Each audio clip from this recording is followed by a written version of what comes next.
नमस्कार मित्रांनो, BFSI Marathi talks या यूट्यूब चॅनलवरती मी तुमचं पुन्हा एकदा स्वागत करतो. मित्रांनो, या व्हिडिओमध्ये आपण top 10 online MBA in finance colleges पाहणार आहोत 2025साठी. मित्रांनो, हा व्हिडिओ बनवण्याचा मागचा उद्देश, बरेच यूट्यूबवर तुम्ही व्हिडिओ पाहिले असाल जिथे तुम्हाला सांगितलं जातं की डिग्रीची गरज नाही आहे, तुमच्याकडे स्किल असेल तर तुम्हाला कुठेही जॉब मिळू शकतो. परंतु हे 90% सुद्धा खरं नाही आहे मित्रांनो. हे जी गोष्ट आहे फक्त IT फील्डमध्ये 60-70% लागू होते मित्रांनो. तिथे सुद्धा तुम्हाला कॉम्प्युटर सायन्स किंवा IT फील्डची रिक्वायरमेंट्स असते. आता तरी AI सिस्टम आलेली आहे, त्याला आपण ATS म्हणतो, जिथे की HR रिक्रुटमेंट करताना ती सिस्टम वापरतात. म्हणजे तुमचा रेझ्यूम जो होता ॲप्लिकेशन केल्यानंतर रेझ्यूम जो HR कडे जातो तो AI द्वारे चेक केला जातो. त्याच्यामध्ये जर तुमचं समजा फॉर एक्झाम्पल जिथे MBA फायनान्सची गरज आहे तर तिथे तुमच्या रेझ्यूमवरती तुम्ही जर MBA केला नसाल तर MBA फायनान्स निश्चितपणे राहणार नाही. तर त्यावेळेस AI तिथे तुमचा रेझ्यूम रिजेक्ट करतो. आणि हेच जर मॅन्युअली होत असेल आणि काही पॉलिसी चेंजेस असतील तर तुम्हाला तो HR तुमचा रेझ्यूम शॉर्टलिस्ट करू शकतो. परंतु सिस्टम अशी आता AI जनरेटेड झालेली आहे जिथे तुम्हाला शॉर्टलिस्ट होणंच खूप महत्त्वाचं आहे. शॉर्टलिस्ट होणंच खूप अवघड झालेलं आहे मित्रांनो. तर त्यासाठी तुम्हाला डिग्रीची रिक्वायरमेंट्स असतेच. ह्याच्या व्यतिरिक्त आणखीन जर सांगायचं म्हटलं तर MBA फायनान्स का स्पेशलायझेशन महत्त्वाचं आहे तुम्हाला बँकिंग किंवा फायनान्स फील्डमध्ये जॉब करण्यासाठी. ह्याच्या मागचं कारण फायनान्स फील्ड ही खूपच कॉम्प्लिकेटेड फील्ड आहे मित्रांनो, वास्ट ओशन आहे. आणि याच्यामध्ये जर जॉब करायचा असेल तर कन्सेप्ट क्लिअरन्स असला पाहिजे. आणि तुमचे जे स्किल्स आहेत हे क्वांटिटेटिव्ह स्किल्स किंवा तुमचे कॅल्क्युलेशन्स, तुमचे टेक्निकल स्किल्स हे खूपच डायव्हर्स आणि ॲक्युरेट असायला पाहिजे. आणि ह्याचं नॉलेज जर तुम्हाला बाहेरून भेटणार नाही हे 100% त्या कंपनीला माहीत असतं. कारण हे स्पेसिफिक रोल आहे मित्रांनो, कोर फायनान्समध्ये तुम्ही इथे जॉब करता. तर तिथे तुम्हाला 100% त्या सर्टिफिकेटची गरज आहे, त्या पर्टिक्युलरली फायनान्स या क्षेत्रातल्या नॉलेजची गरज आहे. तर तिथे तुम्हाला तिथे डिग्रीची आवश्यकता असते. आणखीन जर सांगायचं झालं तर कॉम्पिटिशन खूप असल्यामुळे जिथे की तुम्ही आता समजा एका फायनान्स रोलसाठी ॲप्लिकेशन केलात तर त्याच्यामध्ये CA कंप्लीट CA बनलेले विद्यार्थी, त्याच्यानंतर CA इंटरमिडिएट, त्याच्यानंतर CFA chartered financial analyst course केलेले असतात, CMA केलेले असतात, इंडियन CMA, US CMA, त्याच्यानंतर एनरोल एजंट्स, हे सर्व BCom ऑनर्स, त्याच्यानंतरनं MBA ड्युएल स्पेशलायझेशन MBA पण असतात. तर इथे कॉम्पिटिशन खूप असतं. त्याच्यामुळे पर्टिक्युलरली जर तुम्हाला त्या रोलला अप्लाय करायचं असेल तर तुम्हाला इथे 100% MBA फायनान्स किंवा BBA फायनान्स किंवा MCOM अशा डिग्रीची गरज असते. MCOM सुद्धा जास्त ठिकाणी ॲक्सेप्टेबल नाही आहे मित्रांनो, स्पेशली फायनान्स रोलसाठी. आणि जेन्युइनली जर तुम्हाला ऑपरेशन्स फील्डमध्ये जॉब करायचा असेल, पर्टिक्युलरली बँकिंग फायनान्स ऑपरेशन्स, तर तुम्हाला MBA फायनान्स करणं गरजेचं आहे.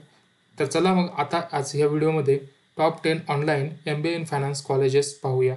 आणि ह्या कॉलेजेस सर्च ठेवण्यामागचं कारण म्हणजे ह्याची फीस 2 लाखापेक्षा कमी आहे मित्रांनो, 2 वर्षाची. आणि महत्त्वाचं म्हणजे NAC A+ grade, minimum A ग्रेडचे हे कॉलेजेस राहणार आहेत टॉप 10. तर चला वन बाय वन आपण हा कॉलेजेस पाहूया. पहिला कॉलेज आहे मित्रांनो DY पाटील युनिव्हर्सिटी, जी की ऑनलाईन युनिव्हर्सिटी आहे. तर ती NAC ग्रेड Aची आहे. टोटल फीज इथे तुम्हाला 2 वर्षाची 1,40,200 रुपये राहणार आहे.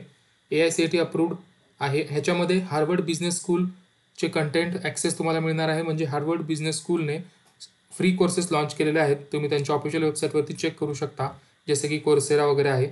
तर हे सर्व कोर्सेस तुम्हाला इथे ह्या कोर्समधून मिळणार आहेत. तुम्ही ते ॲडिशनली करू शकता. दुसरं आहे NMIMS. हे जे कॉलेज आहे मित्रांनो, नार्सी मुंजी कॉलेज आपण त्याला म्हणतो, मुंबईमध्ये हे सिच्युएटेड आहे. आणि याची ऑनलाईन युनिव्हर्सिटी पण चालते. म्हणजे हे NAC ग्रेड A+ आहे. मागचा A होता आणि हा NAC ग्रेड A+ आहे. याची टोटल फीस आहे 1,44,000 रुपये 2 वर्षाची. आणि ही टॉप रँक युनिव्हर्सिटीमध्ये येते, जसे की तुम्हाला माहीत असेल. डायव्हर्स मॅनेजमेंट कोर्स ह्यांचा करिक्युलम खूपच स्ट्रॉंग असतो, चांगला असतो. आणि प्लेसमेंट अपॉर्च्युनिटीसुद्धा इथे तुम्हाला मिळतात. त्याच्यानंतर मणिपाल युनिव्हर्सिटी जयपूर. मणिपाल युनिव्हर्सिटी भरपूर ठिकाणी आहे मित्रांनो. आणि त्यांची ऑनलाईन युनिव्हर्सिटी कॉमन नाही आहे. प्रत्येक युनिव्हर्सिटी जी आहे ती वेगवेगळी आहे. तर आता मणिपाल युनिव्हर्सिटी ऑनलाईन जयपूरची वेगळी, मणिपाल युनिव्हर्सिटी सिक्कीम किंवा मणिपाल किंवा बेंगळुरू अशा सगळ्यांची वेगवेगळी आहे. तर हे सुद्धा ग्रेड A+चं कॉलेज आहे आणि इथे फीस 1,75,000 आहे. आणि याचे तुम्हाला स्पेशलायझेशन MBA फायनान्स आणि BFSI आणि फिनटेक हे पाहायला मिळतील. तर इथे तुम्ही एक्सप्लोर करू शकता मित्रांनो, कारण तुम्हाला इथे स्पेशलायझेशन डायव्हर्स मिळत आहे आणि मागच्या युनिव्हर्सिटीमध्ये तुम्हाला फक्त MBA फायनान्स मिळतील. त्याच्यानंतर इग्नू ओपन युनिव्हर्सिटी आहे, जसं की तुम्हाला माहीत आहे मित्रांनो, पण यामध्ये बऱ्याच अडचणी येतात एक्झामच्या, त्याच्यामुळे हे ऑप्शन मला बेटर आहे असं वाटत नाही पर्सनली. त्याच्यानंतर ऑनलाईन जैन युनिव्हर्सिटी आहे. ही खूपच चांगली युनिव्हर्सिटी आहे मित्रांनो आणि ह्याचे करिक्युलमसुद्धा खूपच वास्ट आहे आणि हे सुद्धा A+ ग्रेड आहे.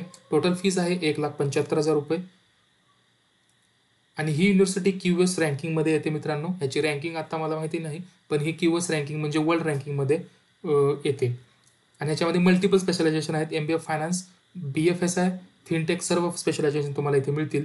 ही सर्वात ह्या टॉप 10मध्ये ही सर्वात मोठी युनिव्हर्सिटी आहे मित्रांनो. ह्याच्यामध्ये भरपूर म्हणजे भरपूर स्पेशलायझेशन आहेत. चंदीगड युनिव्हर्सिटी. चंदीगड युनिव्हर्सिटीसुद्धा A+ आहे. टोटल फीस इथे 1,50,000 असणार आहे. हे सुद्धा इथे ड्युअल स्पेशलायझेशन सुद्धा इथे यामध्ये अवेलेबल आहे. ड्युअल स्पेशलायझेशन तुम्हाला जैन युनिव्हर्सिटीमध्ये सुद्धा मिळेल.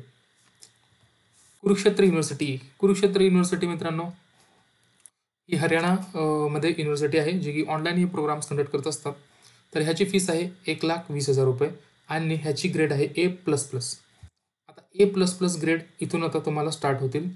ह्याच्यामध्ये सुद्धा तुम्हाला MBA फायनान्स, BFSI किंवा फिनटेक असे स्पेशलायझेशन पाहायला मिळतील.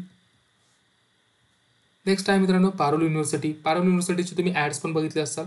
पारुल युनिव्हर्सिटी ही वडोदरा बेस्ड म्हणजे गुजरातमध्ये येते आणि ही सुद्धा A++ ग्रेड आहे. ह्याची फीस थोडीशी जास्त आहे, 1,80,000 रुपये 2 वर्षासाठी आणि ह्याच्यामध्ये सुद्धा स्पेशलायझेशन भरपूर मिळतात आणि प्लेसमेंट असिस्टंट सर्वांमध्ये आहे मित्रांनो. पण जे जास्त प्लेसमेंट प्रोव्हाइड करतात ते युनिव्हर्सिटी आहेत. पारुल युनिव्हर्सिटी आहे, मणिपाल युनिव्हर्सिटी आहे, त्याच्यानंतर कुरुक्षेत्र युनिव्हर्सिटीसुद्धा तुम्हाला प्लेसमेंट प्रोव्हाइड करते. ऑनलाईन जैन युनिव्हर्सिटीसुद्धा प्लेसमेंट प्रोव्हाइड करते. लवली प्रोफेशनल युनिव्हर्सिटी ही सुद्धा तुम्हाला प्लेसमेंट प्रोव्हाइड करते. ही सुद्धा A+ ग्रेड ++ ग्रेड आहे याचा. टोटल फीस आहे 1,60,000 रुपये. सर्व बजेट फ्रेंडली युनिव्हर्सिटी आहेत मित्रांनो. दुसरं आहे अमृता विश्वा विद्यापीठम युनिव्हर्सिटी. हे 1,80,000 रुपयाची फीस, NAC A++ आणि इथे सुद्धा तुम्हाला मल्टिपल स्पेशलायझेशन्स पाहायला मिळतील. त्याच्यानंतर आहे टॉप 10 झालेले आहेत मित्रांनो 10 MBA आणि आता तुम्ही इथे MBA कोणत्या बेसवरती सिलेक्ट करायचा यावरती आपण डिस्कस करूया. तुम्हाला स्पेशलायझेशन जर MBA फायनान्स पाहिजे असेल तर तो तुम्ही निवडू शकता. याच्यासाठी तुम्हाला युनिव्हर्सिटी मणिपाल आहे. A++च्या तुम्ही युनिव्हर्सिटी निवडा. याच्या मागचं कारण मी तुम्हाला सांगतो. कारण तुम्ही कुठेही जर ॲप्लिकेशन केलं तर युनिव्हर्सिटी जी रँकिंग आहे ते सुद्धा कन्सिडर केली जाते मित्रांनो बऱ्याच चांगल्या कंपनीमध्ये. तर तुम्ही A++मध्ये आहे किंवा A ग्रेडच्या कॉलेजमधून तुम्ही पासआउट झालात तर हे सुद्धा तिथे चेक केलं जातं आणि तुम्हाला तिथे प्रायोरिटाईज केलं जातं. म्हणजे तुम्हाला प्रिफरन्स दिला जातो. बऱ्याच ठिकाणी तर तुम्हाला फीमध्ये वेव्हर किंवा कट ऑफमध्ये वेव्हर मिळतं, जे जर तुम्ही NAC A++ किंवा A ग्रेडचे असाल तर. तर ह्या बेनिफिट्स तुम्हाला इथे मिळतील. तर तुम्ही इथे ऑनलाईन MBA परस्यू करू शकता मित्रांनो, कारण डिग्रीशिवाय तुम्हाला एंट्री कुठेही मिळणार नाही. हे तुम्हाला मी पहिले 3-4 मिनिट यावरती डिस्कस केलं आहे. कारण भर द्यायचं एकच कारण आहे मित्रांनो, कारण आम्ही या सिच्युएशन सर्व फेस केलेल्या आहेत आणि आम्ही रोज इंडस्ट्रीमध्ये पाहतो. तर सुद्धा माझा एक पर्सनल एक्सपिरियन्ससुद्धा आहे. त्याच्यामुळे मी डिग्रीला व्हॅल्यू देतो मित्रांनो, कारण डिग्री असली तर तुमचं तिथे व्हॅलिडेशन होतं. तुमच्याकडे नॉलेज आहे ते फक्त IT मध्ये थोडं लागू होतं मित्रांनो, कारण IT मध्ये कोडिंग स्किल्स लागतात. इथे तुम्हाला भरपूर स्किल्स आहेत पण तुम्हाला एंट्री मिळत नाही आहे, कारण इथे ऑथॉरिटी लागते मित्रांनो. तुम्हाला फायनान्समध्ये काम करायचं तर तुम्हाला तिथे ऑथॉरिटी द्यावं लागतं आणि ऑथॉरिटी म्हणजे फायनान्स म्हणजे पैशाचं काम असतं किंवा फायनान्स सर्व मनी रिलेटेड काम आहे. तर हे ते इन्व्हेस्टमेंट वगैरे रिस्की काम असतं, त्याच्यामुळे तुम्हाला ऑथॉरिटी दिली जाते. त्याच्यामुळे तुमच्याकडे एक प्रकारचं लायसन्स म्हणू शकता तुम्ही किंवा तुमचं व्हॅलिडेशन झालेलं आहे तिथे, तुम्ही तिथे एलिजिबल आहात असं कन्सिडर केलं जातं. जसे की डॉक्टर किंवा वकील यांना 100% ऑथॉरिटी दिलेली आहे, कारण त्यांनी ते कोर्स केलेला आहे आणि सर्वांना माहीत आहे यांनी कोर्स केला म्हणजे यांना सर्व काही येतं. इथे कसं आहे तुमच्याकडे नॉलेज आहे पण तुम्हाला तिथे ऑथॉरिटी मिळणार नाही. मित्रांनो, सर्व युनिव्हर्सिटीचे लिंक्स तुम्हाला डिस्क्रिप्शनमध्ये मिळतील.